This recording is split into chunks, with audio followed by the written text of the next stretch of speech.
Jeremias 31, 29 diz: naqueles dias, nunca mais dirão: os pais comeram uvas verdes e os dentes dos filhos se embotaram. Mas cada um morrerá pela sua iniquidade. De todo homem que comer as uvas verdes, os dentes se embotarão.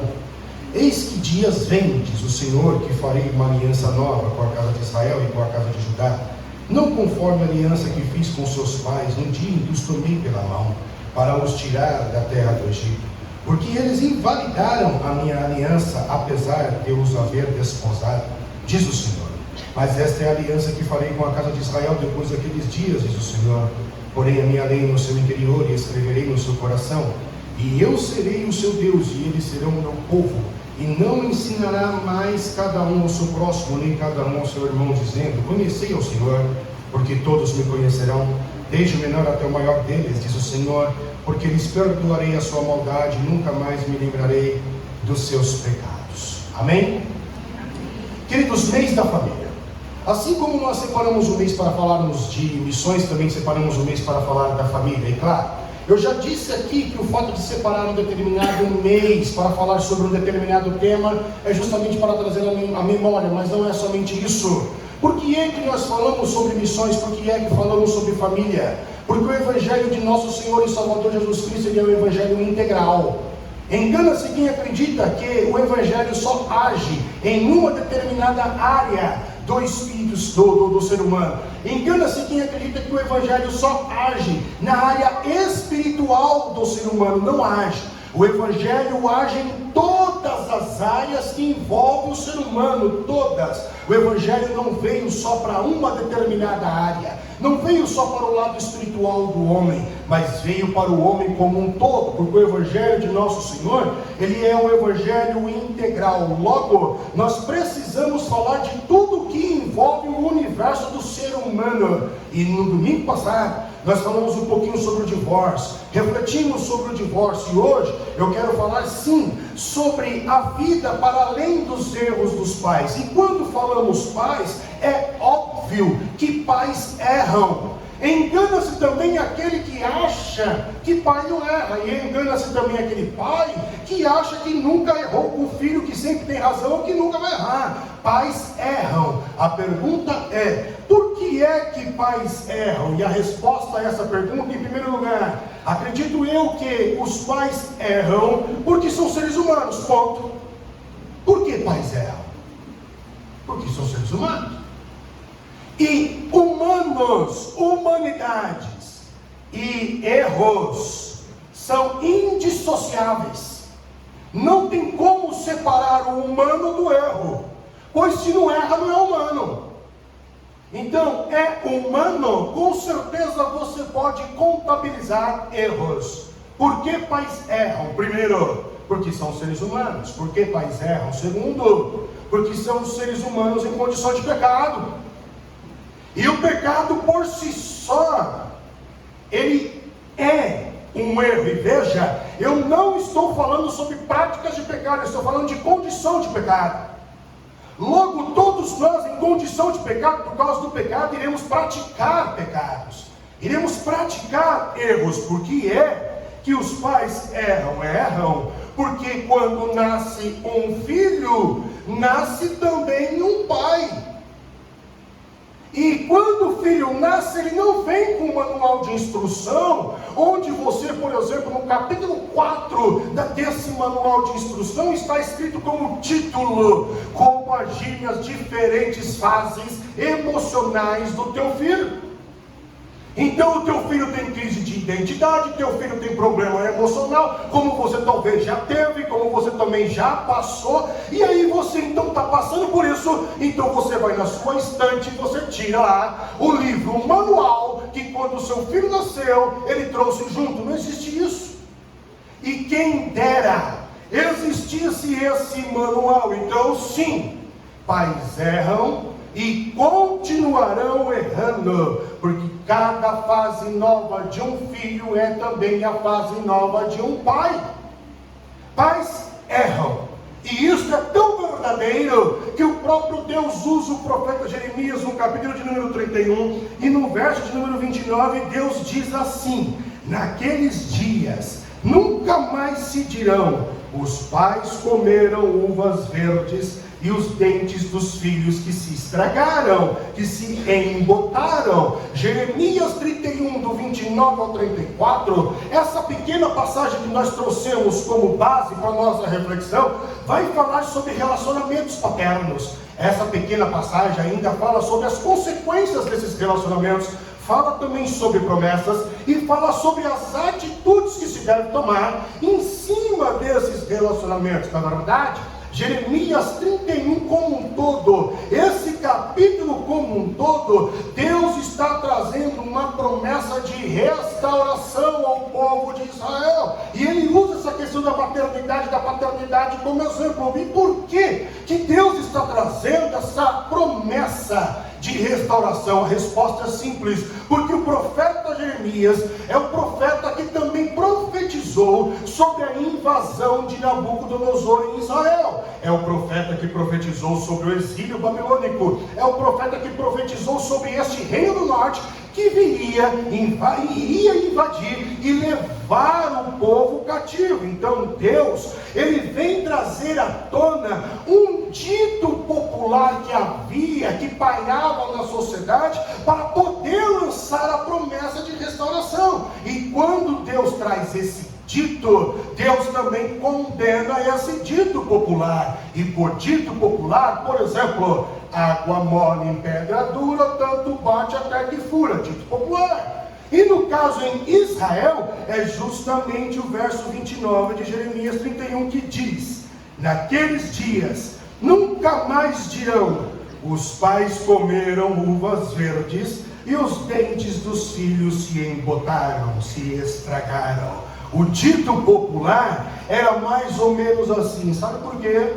Que o reino do norte vai invadir Israel e nós vamos ser levados cativos, levados ao exílio. Sabe por quê? Que é que nós não temos uma vida boa? Sabe por quê que eu tenho essa personalidade? Que eu não sei transmitir carinho, que eu não sei transmitir amor? Sabe por quê? Que isso, que aquilo, outro, tudo isso que acontece de ruim em nossa vida é por causa dos erros dos nossos pais. É isso que significa o dito popular. Eles erraram e nós aqui estamos pagando o pato. A consequência chegou até nós. E aqui eu quero abrir um parêntese, porque eu aprendo um princípio. O princípio que eu aprendo é o seguinte: as consequências dos erros são transferíveis. Repito, as consequências dos erros são transferíveis, porque as consequências dos erros são maiores que os erros em si. Exemplo: você tem uma semente de laranja e você planta essa semente. O que irá nascer é uma laranjeira que dará muitas laranjas, não vai dar só uma laranja. E possa ser que você morra, que eu morra, e a laranjeira continue aí, dando laranjas por muito mais tempo. Então perceba, a consequência do erro é transferível, porque a consequência do erro é muito maior do que o erro em si. Já que a consequência é maior do que o erro em si, automaticamente essa consequência que é maior, ela vai se esparramar. Ela se esparrama para a sua parentela e se esparrama também para os seus filhos, porque ela é maior do que o erro em si. É por isso que o problema da tua mãe, o problema do teu pai, o problema do teu tio, o problema do teu avô, o problema do teu sobrinho, que mora inclusive lá no estado do Acre, no estado de Roraima, em estados distantes, em outro país no mundo, o problema deles acaba esparramando até você, chegando até você. A consequência dos erros são maiores do que os erros em si. Como pai de família, se eu não administrar bem os recursos financeiros da minha casa, ou se porventura eu for negligente ao serviço, e não parar em serviço nenhum, porque tem homem de esporte, nenhum serviço serve, nenhum serviço está bom, lá só tem gente que reclama, lá só tem gente que oprime, e ele não para em serviço, cada semana está em um serviço diferente, e nunca consegue receber um salário cheio. ou se ainda eu, Rodrigo, começar a mexer com coisas erradas nessa vida, todos esses meus erros somarão consequências e todas essas consequências irão se esparramar. Irão atingir, mesmo que eu não queira, ela irá atingir os meus filhos. Por isso, Deus, dentro desse princípio, permita-me te falar, querido, não existe maldição hereditária. Repito, não existe maldição hereditária. Isso aí é coisa que crente cria. E pastor, nós não somos crentes, já ensinei aqui no Curto Fé. Não. A fé não forma um crente, a fé forma um justo, um discípulo de Jesus. Nós não somos crentes, porque os demônios são crentes, mas não são justos. Nós somos discípulos de Jesus, nós somos justos. Maldição hereditária não existe, assim como cobertura espiritual também não existe. Nada disso existe. Isso é coisa de misticismo gospel. É isso que Deus está falando em Êxodo, capítulo de número 20, verso de número 5. Não te encurvarás a elas e nem as servirás, porque eu sou o Senhor teu Deus, Deus zeloso, que visito a iniquidade dos pais dos filhos até a terceira e quarta geração daqueles que me odeiam. Deus está falando de maldição hereditária? Não. Deus está falando sobre consequências de erros que são maiores do que os erros em si estão se esparramando. Porque Deus começa o versículo dizendo que não te curvarás a ela. Moisés está falando sobre idolatria, da traição espiritual, abandonar Deus. Então, se vocês estão abandonando Deus, esse erro vai gerar consequências que vão chegar nos teus filhos, nos seus netos, bisnetos e tataranetos. É disso que Deus está falando, consequência de erros transferíveis. Então não existe maldição hereditária, mas existem consequências de erros.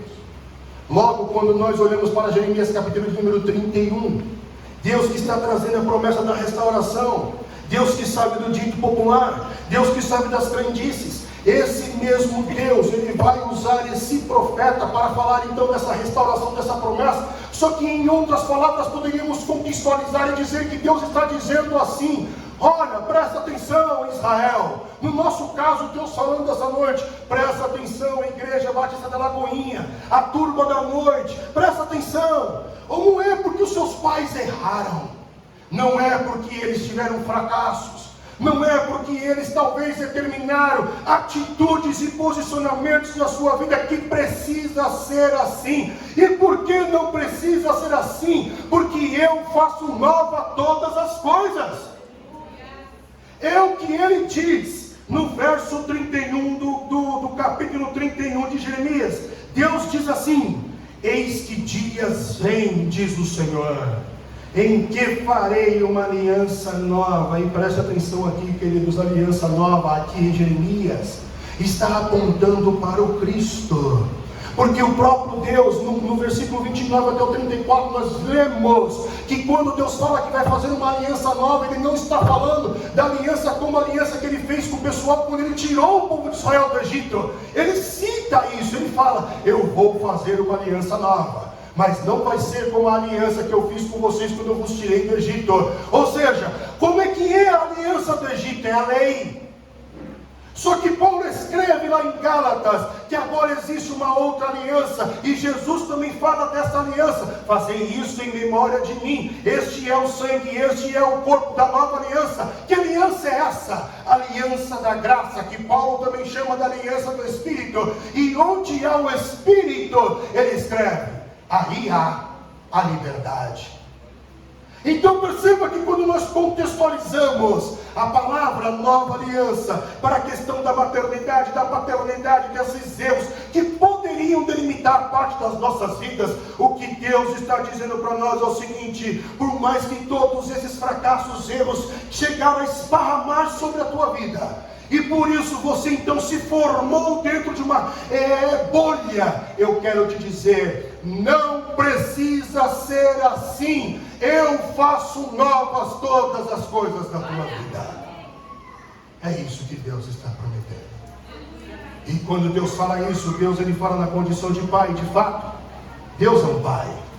Em Atos 17, 28, Deus é o pai de todos por criação, porque Paulo escreve dizendo que nele existimos, nele vivemos, nele nos movemos. Então Deus é pai de todos por criação.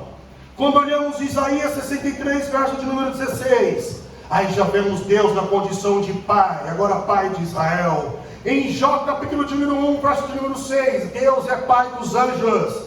A palavra filhos de Deus aqui no original remete a anjos. Quando olhamos para João capítulo de número 5, verso de número 18, Deus é pai de Jesus Cristo. E quando olhamos para João 1,12, Deus é o nosso pai. Porque João assim escreve: mas todos aqueles que o receberam, deu-lhes o poder de serem feitos filhos de Deus. Você é filho de um Deus que ama, de um Deus que zela, de um Deus que não poupou o próprio Filho unigênito para salvar você, para te fazer também filho. Esse é o tipo de paternidade de Deus. Deus se relaciona conosco na condição de pai, por adoção. Deus se relaciona conosco na condição de pai, por regeneração. Deus se relaciona conosco na condição de pai, por filiação. A expressão mais íntima de um cristão no quesito paternidade divina é descrita pelas palavras de Paulo, quando Paulo diz assim: Abba, Pai. E o termo Abba, Pai, foi traduzido para o português como papai, como paizinho. Mas na verdade o correto a dizer é que não houve tradução. Porque o termo Abba, quando nós olhamos no original, ele traz a conotação de uma criança que está se desenvolvendo, e está desenvolvendo o campo da fala, e ela não consegue falar ainda, e ela tem dificuldade de falar, e ela tenta falar do papai, e sai alguma coisa ali, mas o pai sabe que ele está tentando falar papai, e aquela criança naquela expressão está mostrando para o pai: eu sei quem você é meu pai, eu só não consigo falar. Mas há o envolvimento de carinho, de afeto. É isso que significa a expressão Abba Pai. E já que Deus é o nosso pai, deixa-me então te dizer mais uma certeza: Ele é o ponto de referência para que você possa ressignificar a tua vida. Preste atenção, irmãos. Muitas coisas acontecem em nossa trajetória de história, de vida, muitos fatos que podem marcar a nossa história. Acontece. Muitas pessoas que se tornam exemplos e modelos, mas se você quiser viver o novo, viver o diferente e fazer com que essas consequências comecem a ter agora mudanças, o ponto inicial, o ponto de referência é Deus, o teu Pai. Em Deus não há estes erros, em Deus não há esses problemas. Então, se você quiser ressignificar a tua vida, fique os teus olhos em Deus. Então eu fiquei pensando em algumas coisas, de como nós, pais, poderíamos errar, que poderiam travar, parar, ou até mesmo destruir a vida dos filhos. E quando eu falo isso, estou falando de duas vertentes, irmão, porque ao mesmo tempo que sou filho, também sou pai. Ao mesmo tempo que sou filho, também sou pai. Então eu posso ter uma conduta de pai, entretanto eu também sou filho, e na condição de filho eu posso ressignificar alguns conceitos e não projetar isso em meus filhos, porque Deus é a minha referência. Então que erros eu poderia destacar aqui? E o primeiro que eu poderia falar, porque poderíamos enumerar uma lista muito grande, mas o primeiro que eu gostaria de demonstrar para os irmãos é a questão do abuso. E o abuso tem o seu lado extremo. E qual é o lado extremo do abuso? A questão sexual. O abuso sexual, que acontece sim por aqueles que recebem títulos de pai, acontece. Mas também tem o abuso verbal, e esse também acontece, e é tão nocivo quanto o lado extremo da coisa, o abuso sexual. Entretanto, o que é abuso? E por abuso, entendo que é o uso de maneira imprópria. Por abuso, entendo que é a desonra, é desonrar, é tirar vantagens, é agredir por insultos. Em ambos os casos, tanto no abuso sexual, como no abuso verbal, nós vamos ver que quando nós, como cristãos, iremos apresentar a Deus como um Pai, esse que foi abusado tem dificuldade de se relacionar com Deus, com o amor de Deus. E por que é que tem dificuldade de se relacionar com Deus? É simples. Porque a figura paterna representa a não confiança. Como é que eu vou confiar em Deus que é Pai, sendo que o meu pai fez isso? É praticamente impossível não correlacionar pai terreno com pai divino. Então eu projeto em Deus as mazelas, os traumas, as fobias que eu passei com o meu pai.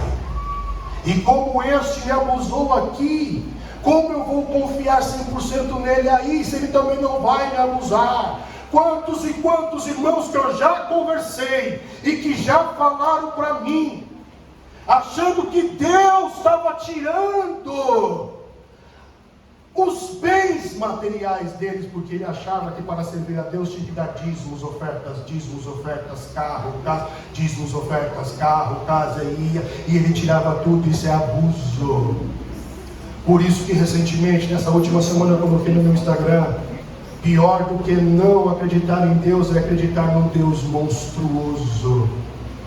E aí a experiência religiosa desse tipo de gente que foi abusada também é do abuso dentro da igreja. Ele projeta o abuso terreno em Deus. Então o abuso é um erro, e também denegrir a imagem de Deus também é um erro. Por abuso verbal, estamos falando daquele tipo de abuso onde a pessoa nunca consegue valorizar o mínimo esforço do filho. Se o filho fizer certo ou se o filho fizer errado, ele é criticado, ele será criticado.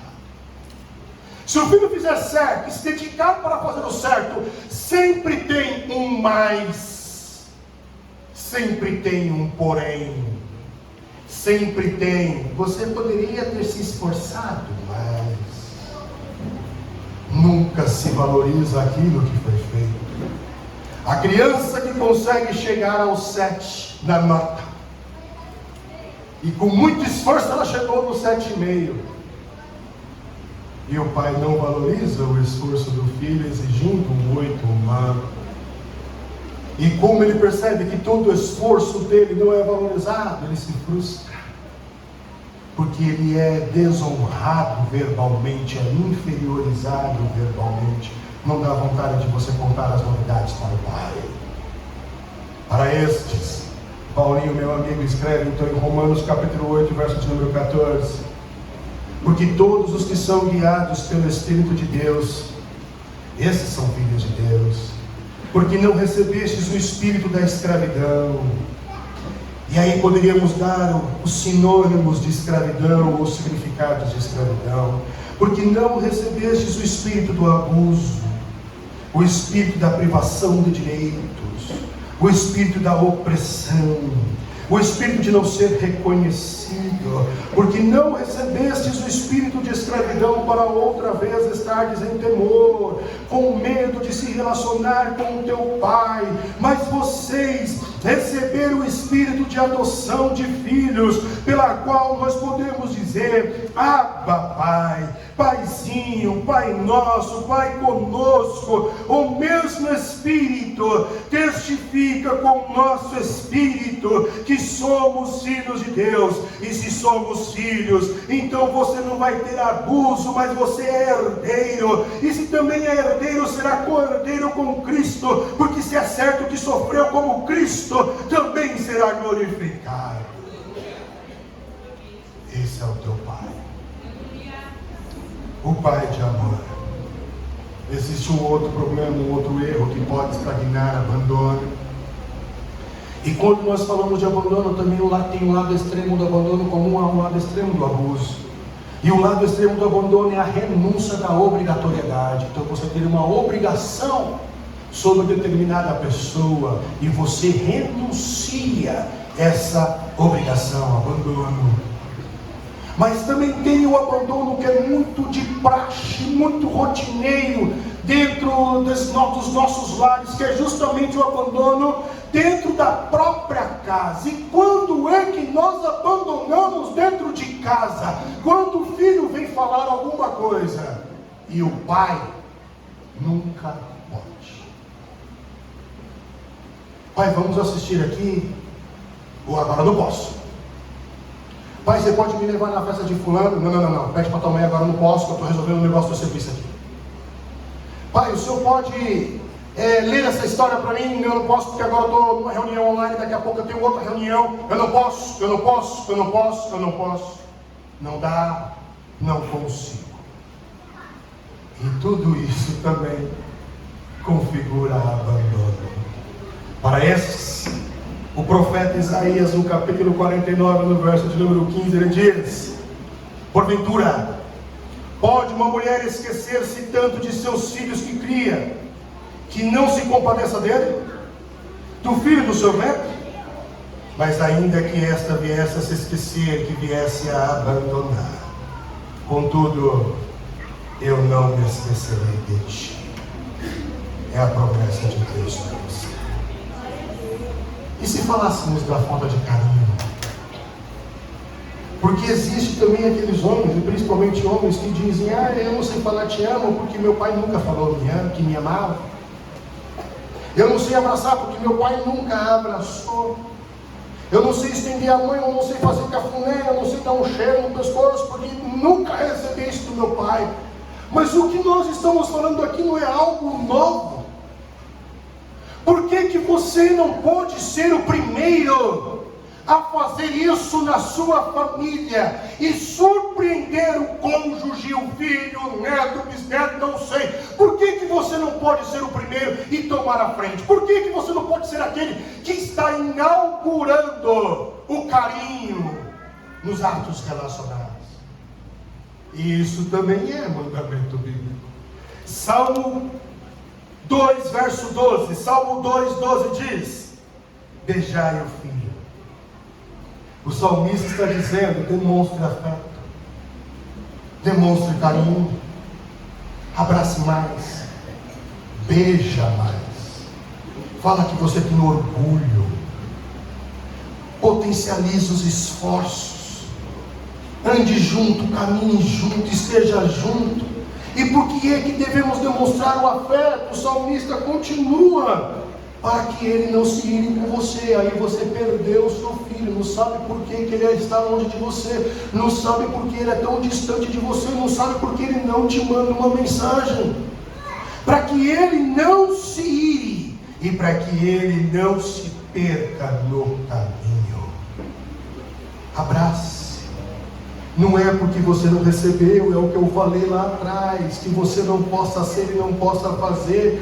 Deus faz tudo novo. Então, pautado nisso, eu acho que dá para perceber algumas coisas em nós, no quesito comportamental, do porquê somos assim.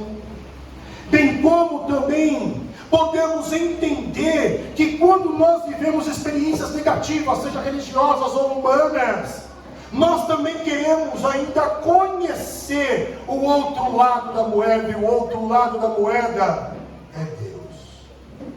Pois se existe o mal, existe o bem. Se existe a dor, existe a cura.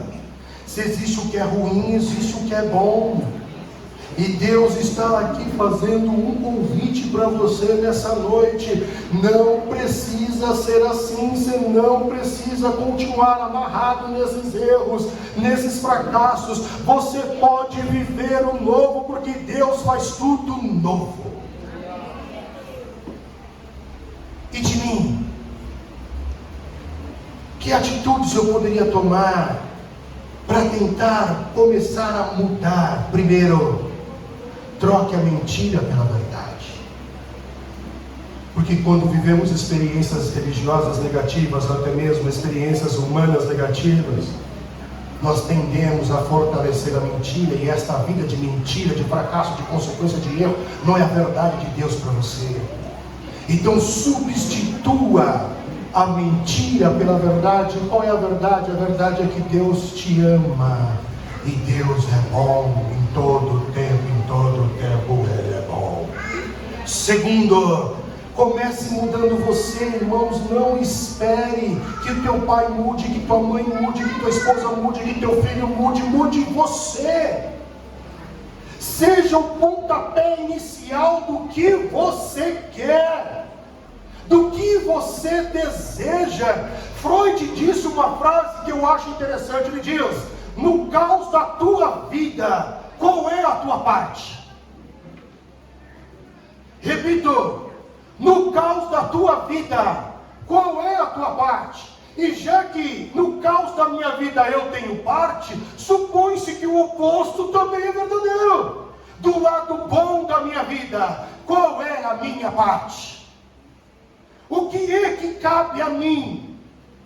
Não espere o outro tomar atitude, comece a tomar atitude você. Terceiro, valorize as qualidades, porque vão continuar errando. O filho vai errar, e você como pai vai errar. Não tem como fugir disso. Entretanto, potencialize o lado bom, as qualidades que cada um possui. Troque as lentes, limpe as lentes, tire a lente da maldade e coloque a lente do belo. É o que Paulo ele fala em Filipenses: se existe alguma coisa boa, agradável, do alto, nisto pensais. Mas a gente fortalece sempre o lado ruim. A gente propaga o lado ruim. A Daniela, às vezes, ela fala para mim: ó, fulano entrou em contato. Eu falo assim: eu sei, então o que acontece? Vai ser coisa ruim, porque coisa boa eu não vou te chamar. A gente tem essa tendência, irmãos. Nós somos assim. Quando o parente nos procura, é coisa ruim, porque para o café não é. Nós somos assim. Por que não podemos inverter? Ó, estou te mandando a mensagem, mas aguenta aí, segura aí, não é coisa ruim não. Eu quero só que te convidar. Te preparei um jantar, te preparei um bolo especial. Vem comer comigo. Eu fiz essa sopa e pensei em você. Vou te levar um pouco. Por que a gente não muda as nossas condutas? É justamente o quarto item: faça escolhas. Sentir remorso é escolha. Ódio é uma escolha. Vingar é uma escolha. Do mesmo jeito que perdoar é uma escolha. Se compadecer é uma escolha. Mudar de atitude é uma escolha. É tudo escolhas. A pergunta é: que escolhas você vai fazer? E a escolha que eu gostaria que você optasse nessa noite é para viver o novo de Deus. Não precisa viver desse jeito. Deus pode fazer diferente na tua vida.